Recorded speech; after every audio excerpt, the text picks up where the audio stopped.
저는 이번 주에 교회 크리스마스 트리를 만들고 또 흰눈이 수북히 쌓인 나무들을 보면서 예수님의 이 땅에 오심을 생각해 보았습니다. 주중에 지방에 잠깐 다녀올 일이 있어서 눈이 많이 왔었잖아요, 그죠? 그래서 고속도로를 가다가 좌우로 보니까 산이나 이 숲이 눈으로 덮여 있는 모습이 얼마나 멋있고 아름다운지, 그리고 또 이번 주에는 교회 크리스마스 트리도 하면서 이제 예수님의 이 땅에 오심에 대한 그런 묵상을 좀 개인적으로 하게 되었습니다. 여러분은 예수님의 이 땅에 오심이 어떤 느낌으로 다가오십니까? 예수님의 이 땅에 오심, 이게 여러분에게는 어떤 느낌으로 다가오시는지요? 교리적인 정답 말고요. 교리적인 정답 말고 느낌 말이죠. 그게 나에게는 어떤 느낌으로 다가오는지. 저는 개인적으로 2024년 성탄절, 예수님의 이 땅에 오심이 저에게는 큰 위로로 다가옵니다. 저에게는 이제 맞이하게 될 24년 성탄절이 제게는 큰 위로로 느껴집니다. 예수님이 이 땅에 오셨다는 것은 제게는 너무 그것이 큰 위로로 다가옵니다. 그래서 저는 오늘 고린도후서 1장 말씀을 가지고 위로라는 제목으로 함께 말씀의 은혜를 나누고자 합니다. 고린도후서는 사도 바울이 고린도 교회에 써보낸 편지죠. 고난 가운데 있는 고린도 교회 교인들에게 사도 바울이 써보낸 편지입니다. 그는 그 편지에서 이렇게 시작하고 있습니다. 오늘 3절 말씀해 보니까 찬송하리로다, 그는, 여기서 그는 하나님을 말씀하는 거예요. 찬송하리로다, 하나님은 우리 주 예수 그리스도의 하나님이시요 자비의 아버지이시요 모든 위로의 하나님이시며, 이렇게 이야기를 하고 있어요. 하나님은 어떤 하나님이라고요? 위로의 하나님이시다, 이렇게 바울이 이야기를 하고 있습니다. 오늘 저희가 10절까지 읽었는데요, 3절부터 10절까지 읽었는데요, 이 짧은 본문 속에서 위로라는 단어가 무려 10번이나 나오고 있어요. 자, 그러면서 사도 바울은 4절에서 위로를 이렇게 소개합니다. 우리의 모든 환난 중에서 우리를 위로하사 우리로 하여금 하나님께 받은 위로로서 모든 환난 중에 있는 자들을 능히 위로하게 하시느니, 이렇게 되어 있습니다. 우리의 모든 환난 중에서 우리를 위로하사, 일단은 우리가 환난 가운데 있을 때 하나님이 우리를 위로하신다는 거죠. 우리의 모든 환난 중에서 우리를 위로하사, 그 다음은 우리로 하여금 하나님께 받은 그 위로를 가지고 이제 모든 환난 중에 있는 자들을 능히 위로하게 하시는 그런 하나님이시다라는 것이죠. 맞습니다. 하나님의 위로의 또 하나의 목적은 바로 여기에 있습니다. 먼저는 환난 가운데 있으니 우리를 위로해 주시죠. 그런데 거기서 끝나지 않고 그 하나님의 위로의 또 하나의 목적은 내가 받은, 하나님께로부터 받은 그 위로로서 이제는 내가 다른 누군가에게, 즉 환난 가운데 있는 자들에게 찾아가 그들을 능히 위로하는 그런 자가 되게 하시는 그런 하나님이시다, 바울이 이렇게 이야기를 하고 있습니다. 돈 많은 어느 부인이 살고 있었습니다. 정말 어느 것 하나 부족한 줄 모르고 살았습니다. 어느 날 그녀는 세 딸을 데리고 구라파와 성지를 구경하기 위해서 배를 타고 대서양을 건너게 되었습니다. 매우 행복한 여행이었습니다. 그런데 불행히도 그들이 타고 있던 배가 목적지를 향해 가다가 풍랑을 만나서 많은 사람들이 물에 빠져 죽게 되었습니다. 이 부인도 그때 세 딸을 모두 잃고 자기만 겨우 살아남게 되었습니다. 이 일을 당한 부인은 시리에 빠진 채 고통의 세월을 보내게 되었습니다. 극한 회의에 빠져있던 어느 날 이 부인은 이웃집에 사는 크리스찬으로부터 전도를 받게 됐습니다. 사실은 날마다 한숨과 눈물로 시간을 보내는 이 부인을 위해서 평소에 그 이웃집 크리스찬은 사실은 기도해 왔던 것이거든요. 결국 그 부인은 참 위로자 되신 예수님을 영접하게 되었고, 이에 한 가지 다짐을 하게 되었습니다. 그 다짐은 이겁니다. 이 세상에는 부모가 없어서 바르게 자라지 못하는 아이들이 많은데 내 딸들을 잃었다고 마냥 슬픔에 빠져 있을 수는 없지. 이제 새 딸 대신 부모를 잃은 아이들을 기르도록 하자. 내가 그 아이들을 길러야겠다라는 다짐을 하게 되죠. 그 부인은 이런 생각을 가지고 고아원과 타가소를 세웠습니다. 예루살렘의 아메리칸 캐론이라는 유명한 고아원과 타가소를 세웠습니다. 여러분, 이 부인은 하나님께서 주시는 위로를 경험했고 그 위로로서 고난 중에 있는 자들을 돕는 삶을 살기로 한 것이죠. 세 딸을 잃었으니 얼마나 그 마음이 아팠겠어요. 그때에 하나님의 위로를 경험하게 된 거예요. 그리고는 하나님께 받은 그 위로로 이제 다른 누군가를 위로하기를 원하는 거죠. 그녀가 겪은 고난, 오히려 그 고난은 하나님이 주시는 위로가 무엇인지를 알게 하는 고난이었으며 그 고난은 또 다른 사람을 위로할 수 있게 하는 힘이었던 것입니다. 그녀에게 아마 그런 고난이 없었다면 또 그 고난 가운데에 주시는 그 하나님의 그 크신 위로를 경험해 보지 못했다라면 아마 그녀는 자기 혼자 잘 먹고 잘 사는 인생을 살고 말았을 겁니다. 하나님의 위로의 또 하나의 목적은 바로 거기에 있는 거죠. 우리를 진정한 위로자로 세우기 위하심입니다.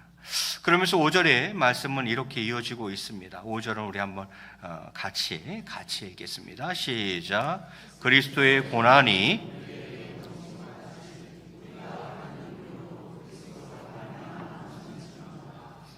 아멘.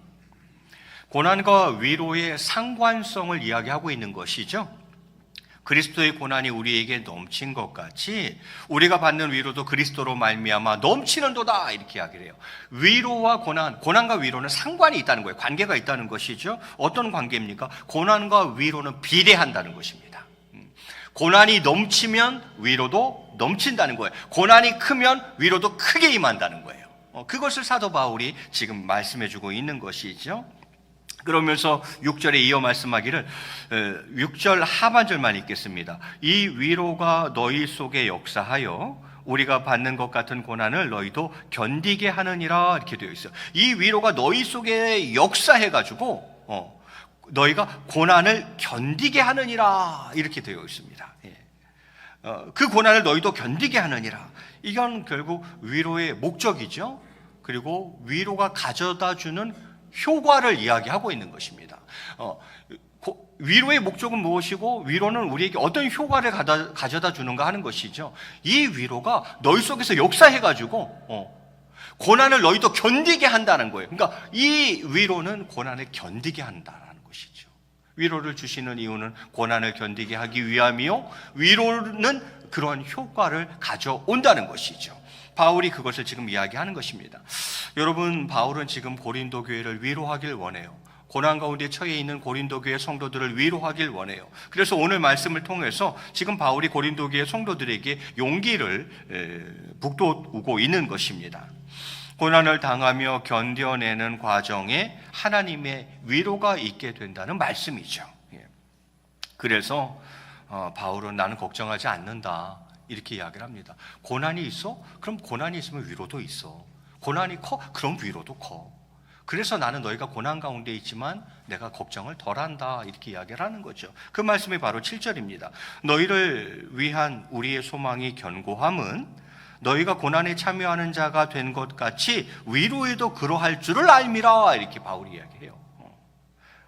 너희가 고난에 참여하는 자가 된 것 같이 위로에도 참여하는 자가 될 줄을 나는 알고 믿는다. 그래서 나는 걱정을 크게 안 해. 너희를 향한 우리의 소망은 그래서 견고해. 이렇게 바울이 이야기하는 거예요. 맞습니다. 그들이 지금 고난 가운데 있고 예수 그리스도의 그 고난에 참여하는 자가 된 것 같이 이제는 위로에도 참여하는 자가 될 것입니다. 이렇게 얘기한 후에 이제 바울이 자기 얘기를 합니다. 자신이 받은 고난과 자신이 받은 위로, 자신이 받은 그 고난과 위로를 이제 간증하는 거죠. 자, 나를 봐라 하면서 간증을 해버리는 거죠. 그 간증의 내용이 이제 8절부터 나오는 것인데 8절은 뜻을 잘 생각하시면서 우리 한번 같이 읽겠습니다. 시작. 형제들아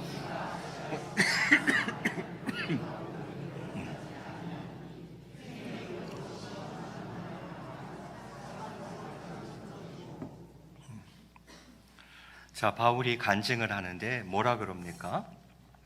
형제들아, 우리가 아시아에서 당한 환난을 너희가 모르기를 원하지 아니한다. 그러면서 하는 말이 힘에 겹도록 심한 고난을 당하여서 살 소망까지 끊어졌다, 이렇게 이야기를 해요. 힘에 겹도록. 힘에 겹도록이 무슨 말입니까? 어떤 일을 감당할 수 있는 자기 능력을 초과한 것입니다. 이게 힘에 겨운 거예요. 우리는 무엇인가를 감당할 수 있는 능력을 가지고 있어요. 어떤 일을 감당할 수 있는 그 자기 능력이 있는데 그 능력을 초과하는 거예요. 그래서 힘에 겨운 거예요. 내가 힘에 겹도록 이렇게 이야기를 합니다. 그리고 심한 고난을 당하여 이렇게 되어 있어요. 여기서 고난당하다라는 이 단어는 원어적인 의미는 내리누르다, 짐을 지우다, 그런 뜻이에요. 내리누르다, 짐을 지우다. 이 단어는 주로 힘에 겹도록 무거운 짐을 지고서는 주저앉아버린 기진맥진한 짐승을 가리킬 때 이 단어를 사용했습니다. 힘에 겹도록 무거운 짐을 지고서는 주저앉아버린 기진맥진한 짐승을 표현할 때 이 단어를 썼어요. 바울 내가 지금 그렇다는 거예요. 힘에 겹도록 심한 고난을 당하여 이렇게 이야기를 합니다. 이것은 결국 바울이 당한 환난이 그가 견디기에는 너무 힘겨운 것이었음을 시사합니다. 그래서 바울이 뭐라고까지 이야기해요? 살 소망까지 끊어졌다, 이렇게 이야기를 합니다. 여러분, 다른 사람도 아니고 바울입니다. 바울. 성경에 나오는 위대한 신앙의 인물 꼽으라면 첫 번째 누구예요? 두말할 것도 없이 예수님이죠. 그 다음 누구예요? 거의 바울을 꼽습니다. 이 위대한 신앙의 인물이 지금 하는 말이 뭐냐면 내가 더 이상 살 소망이 없다, 살 소망까지 끊어졌다, 이렇게 이야기를 해요. 다른 사람도 아니고 바울이 말이에요. 바울이. 나아갈 길을 완전히 잃은 것 같은 상태, 살 소망이 전혀 없는 상태였다는 것입니다. 그것이 무엇인지 정확하게 알 수는 없지만 그것이 무엇인지는 정확하게 몰라도 바울이 심각한 위험에 처했던 것만은 분명합니다. 그래서 바울이 아마 이 찬양을 알았다면 저는 바울이 아마 이 상황 속에서 이 찬양을 불렀을 것 같아요. 제가 찬양 한 곡 드리고 설교 이어서 하겠습니다. 하나님, 제 이름 아시죠? 하나님, 제 이름 아시는 거 맞죠? 아마 이 찬양을 저는 바울이 드렸을 거라고 생각합니다.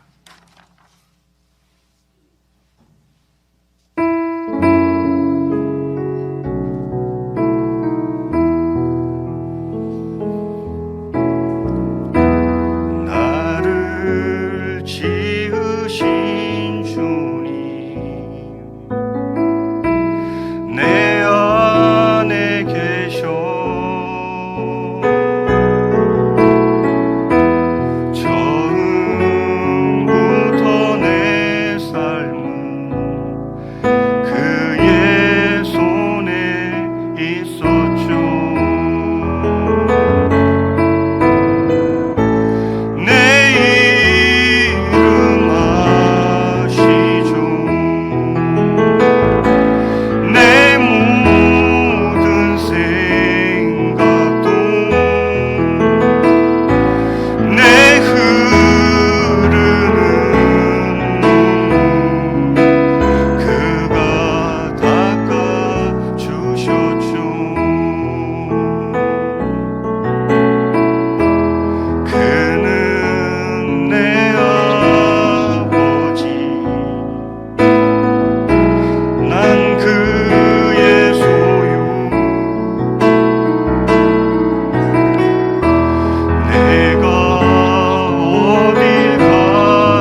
설교를 준비하면서 되게 충격적이었던 것은 바울이 이야기를 한다는 거예요. 여러분, 바울은 우리가 가장 존경하는 인물 중에 하나고, 그냥 신앙인 했을 때 예수님 다음으로 꼽을 수 있는 인물 아닙니까? 그의 입에서 이런 말이 나온다는 게 저는 사실 약간 충격이었어요. 힘에 겹도록 심한 고난을 당하여 난 더 이상 살 소망이 없다. 그래서 그는 9절에 이 표현을 사용하는 거예요. 9절을 제가 봉독합니다. 우리는 우리 자신이 사형 선고를 받은 줄 알았으니, 이렇게 되어 있어요. 내가 사형 선고 받은 줄 알았다. 너무 힘들어서 사형 선고 받은 줄 알았다, 이렇게 이야기를 하는 거예요. 그런데 바울이 여기서 끝나지 않는다는 거예요. 9절 하반절에 보면 이렇게 이야기합니다.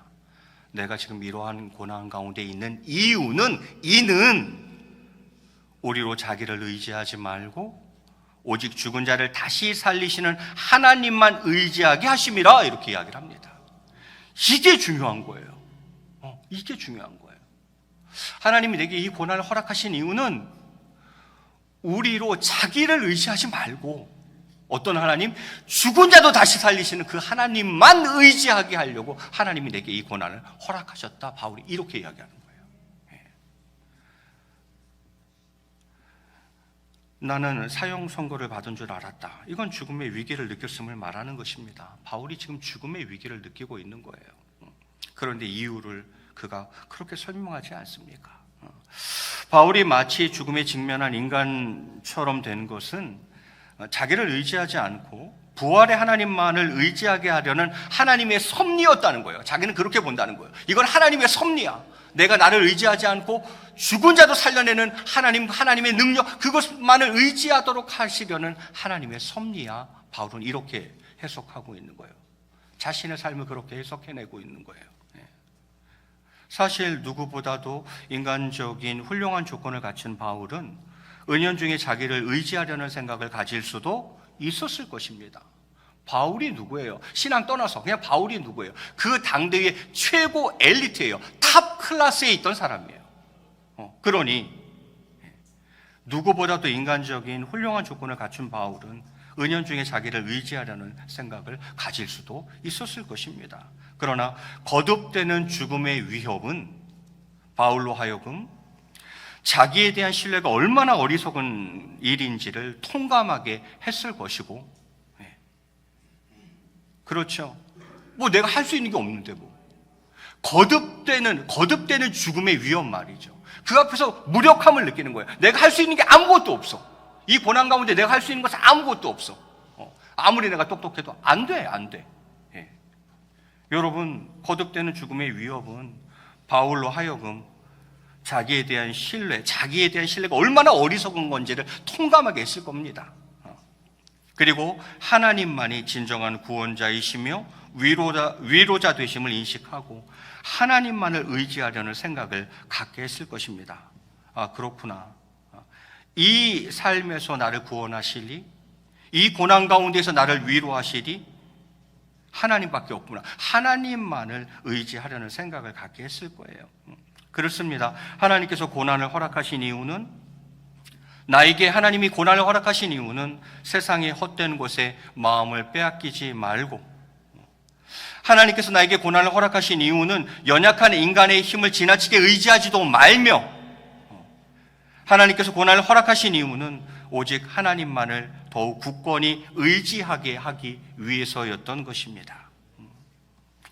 이렇게 볼 때 환난의 의의는 죽은 자를 다시 살리시는 분을 의지하게 하는 데 있음을 우리는 다시 한번 확실히 알 수 있습니다.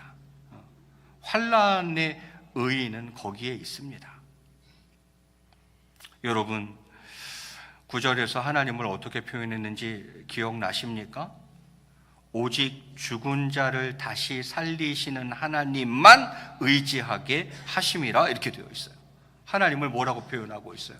죽은 자를 다시 살리는 하나님이라고 표현하고 있어요.